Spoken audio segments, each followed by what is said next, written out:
സംഗീത മാന്ത്രികൻ AR റഹ്മാന്റെ മകൾ Khadija cinema സംഗീത മേഖലയിലേക്ക് അരങ്ങേറ്റത്തിന് ഒരുങ്ങുകയാണ്. ഖാലിദ ഷമീം സംവിധാനം ചെയ്യുന്ന മിൻമിനി എന്ന ചിത്രത്തിനു സംഗീതം ഒരുക്കിക്കൊണ്ടാണ് ചുവടുവെപ്പ്.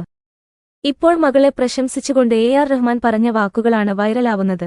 തന്റെ മകളെ പരിഹസിക്കാൻ ദശലക്ഷക്കണക്കിന് പേരുണ്ടെന്ന ഈ സിനിമയിലൂടെ അവൾ എല്ലാവർക്കും മറുപടി നൽകുമെന്നുമാണ് റഹ്മാൻ പറഞ്ഞത്.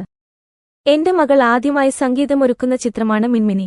സംവിധായിക ഖാലിദ ഷമീമാണ് അതിലേക്ക് അവളെ ക്ഷണിച്ചത്. ചിത്രം ഏറ്റവും മികവുറ്റതാകട്ടെ. ഖദീജയെക്കുറിച്ച് എന്ത് വാർത്ത വന്നാലും ദശലക്ഷക്കണക്കിനാളുകൾ അവളെ പരിഹസിക്കും. അധിക്ഷേപങ്ങൾക്കെല്ലാം അവൾ ജോലിയിലൂടെ മറുപടി നൽകി. ഞാൻ എന്റെ മകളെയോർത്ത് അഭിമാനിക്കുന്നു.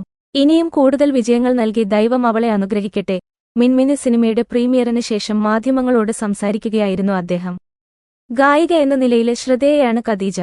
2020-ൽ ഫരിസ്തോ എന്ന ഗാനം ആലപിച്ചാണ് ഖദീജ റഹ്മാൻ സംഗീതമേഖലയിൽ അരങ്ങേറ്റം കുറിച്ചത്. സ്വന്തം മ്യൂസിക് വീഡിയോയും ഖദീജ പുറത്തിറക്കിയിട്ടുണ്ട്. സംഗീത മാന്ത്രികന്റെ കുടുംബത്തില് മറ്റൊരാള് കൂടിയെത്തുന്നത് സംഗീത ആസ്വാദകരെ ആവേശത്തിലാക്കുകയാണ്. എസ്തർ അനിലാണ് മിൻമിനിയിൽ നായികയായി എത്തുന്നത്. കൂടാതെ ഗൗരവ് കലൈ, പ്രവീണ കിഷോർ എന്നിവരും പ്രധാന വേഷത്തിലെത്തുന്നുണ്ട്. സില്ലു കരിപ്പാട്ടി എന്ന ചിത്രത്തിലൂടെ ശ്രദ്ധേയയായ സംവിധായികയാണ് ഖാലിദ.